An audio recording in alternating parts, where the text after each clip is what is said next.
Today we're going to take a look at physical health once again, but we're going to take a look at it from the standpoint of um, how rounded it is. So when we take a look at the body and what it goes through and those demands, we can come out with a bigger picture than we perhaps thought possible.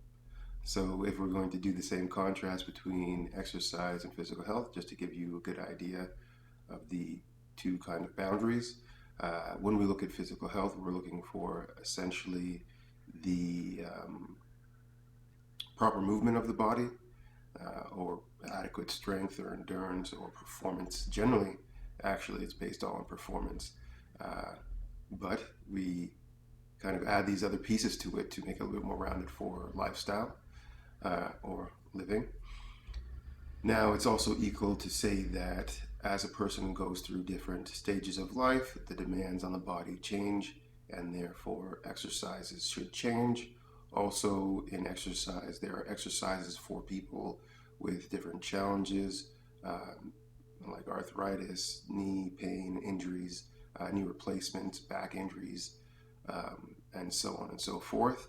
There's specific exercises for all those things. However, when we add in the dimension of physical health, the plot thickens. There's a little bit more even to be added to that. And this is more a kind of flow from one stage of life into the other.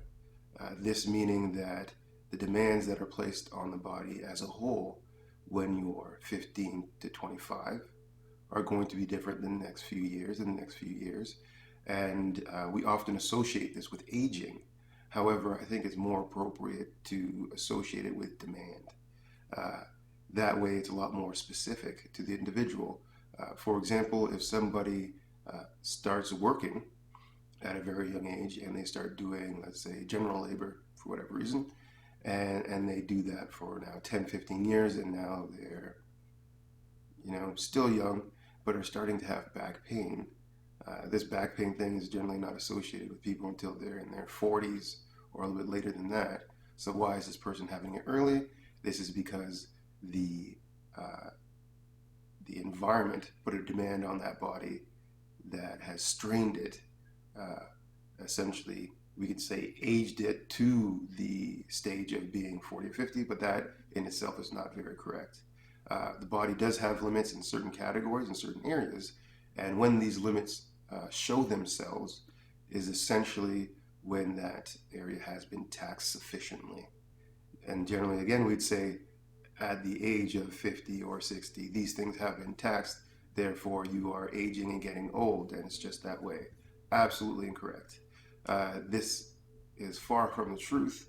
However, if you have not maintained your body by different stretching, different exercises, different styles of movement, coordination style things, balance style things, if you haven't done that and you are now 50 or 60, then of course your body is not going to function like it did when it was younger because you did not do the things that the body needs to have done to be able to keep that limberness uh, at that age. But you can see how it's easy to say, well, somebody's this age, so therefore this is their problem. Um, it's more likely to say, if we're looking at it from a physical health standpoint, that the demands on the person were higher than the maintenance that the person did. Therefore, there was overuse of something and then a taxing of that thing to the point of injury. Now, we can think of this just at the physical level, but there's always the mental and emotional level as well. In this sense, we use this example of somebody taxing their body physically. You can only actually go to a certain point, and your body will give you the feedback that it's stiff, tight, and hurting.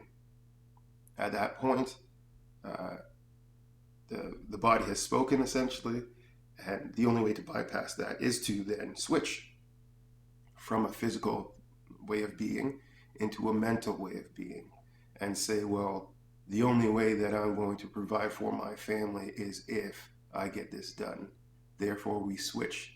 And the brain starts taking over and says, well, that's true. We have to make sure we get this thing done. And then as we do that, we really tax the body. Now we will get injured. And in fact, to come to that mental conclusion, it's always an emotional thing. Is it the right use of the emotional system? Probably not. But you can see how it's very valid to think, if I do not provide for my family, then I'm not good or great or I'm failing. Therefore, it is better for me mentally to continue to push myself because then I can emotionally feel like I'm doing the right thing. However, emotions generally should not lead to the sacrifice of oneself. They should generally lead to the growth of oneself to provide greater things. So, in this scenario, we might say that uh, how much do you need to provide for your family? Are you the only one providing? Is this supposed to be a shared task? If you get injured later on and you throw your back out or something like that, will you then be able to provide long term for your family? Uh, then we start to see there's a little bit of holes in this actual logic. Therefore, the brain has come to kind of a false solution because it's not maintainable and not long term and will defeat its own real purpose. You will be injured, not able to provide. Therefore, now you will get the full, let's say, experience of that emotional feeling not good enough. You will feel it when you're injured and not able to do the action because you built it up so much as well. And in this way, we do always have to keep in mind that there is a mental and emotional burden that associates something to a point where somebody can be injured or not maintained or stressed. Um, so, in that way, when we look at physical health, we see there's a lot more moving parts and they all do go together. In our kind of general way of looking at things, we have essentially uh, became very specific in how we look at the body, and in becoming specific, we have become very, um, let's say, quick to get results, and it's become very isolating in a way, but you can get to the point very quickly. Um, this goes really well for a fast paced environment of thinking and getting things done. However, when we look at the long term maintenance of a human being, this is not uh, conducive to longevity. In this way, we've kind of sectioned things off as this, and rightfully so. This is massage therapy. This is a specialist in massage therapy. This is physio. This is a specialist in physio. This is a doctor. This is a specialist in a doctor. This is fitness. This is a specialist in fitness.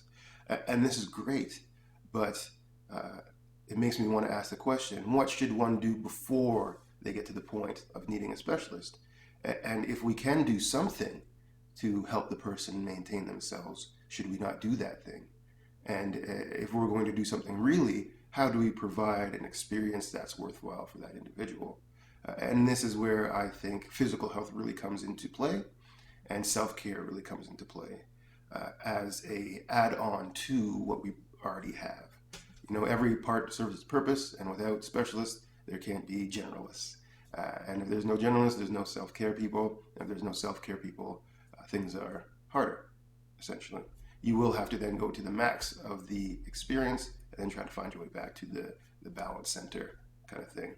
So I wanted to point out the flowing of physical health through the stages of life. And the idea is at each stage, you need something to offset those demands. Um, when you are younger, the demands on the physical body are not so high. The demands on the mental health is higher. The demands on the emotional health is okay. We then reach to more middle age, if you want to call it something. Then we really get into the mental health and the emotional health really start to show their thing. This generally leads to burnout of the individual, resources, generally physically, you'll start to get out of shape. Most people say, well, you're not moving that much, so you're older, you're kind of getting lazy. Not really. There is a misbalance with the mental and emotional stuff, therefore, you don't feel like being active. Therefore, that no longer is a priority like it was when you're probably younger. This is true. So to that effect, we have that change. In the middle life, then, we're going to want to put in more balanced care for the mental health. Essentially, doing a very good, say, evaluation of the things causing stress, why they're causing stress. Generally, this is an indicator of a lack of, let's say, wisdom, a kind of experience, knowing that there are different ways to solve the problem. And therefore, when we build that in, we can start to correct the emotional motivators. Like always, we don't do things for no reason. There's always an emotional reason behind it. And then this energizes our way of thinking of solving something. But just because we solve it that way doesn't mean it is the best way or most ideal way to solve that issue. Then when we get a little bit older, in years, we start to really want to connect with the emotional health style of things and move to more of a wisdom way of looking at life, and then bringing back, again, the physical should always be there. So bringing back is kind of maybe not the right word, but just to get my point across, bringing back physical health in the sense of experiences, keeping life an experience, not just slowing down and kind of getting stuck in an environment of be careful, you're not safe, oh, you can't do that anymore. These mental beliefs are extremely destructive to the aging population, and we don't particularly want to allow that to continue because it's not particularly true if you maintain the body, and that's the idea. If we have these different stages where people are maintaining and understand how their body moves and works and the things that are causing stress, is it the muscle or is it the fascia? Is it lack of dehydration or is it the lack of movement? Is it lack of experiencing different styles of movement, or is it balance? These things become a little bit more interesting to answer and more personal as well. So I wanted to show like I said before, the flow of what physical health is like and kind of where it stands, where the specialist is kind of the final stand, the self-care aspect of physical health act is before that, and then one maintaining their environment of health would be kind of stage one. Thank you very much for listening, and hopefully that was clarifying and gives you some things to think about. Have a great day.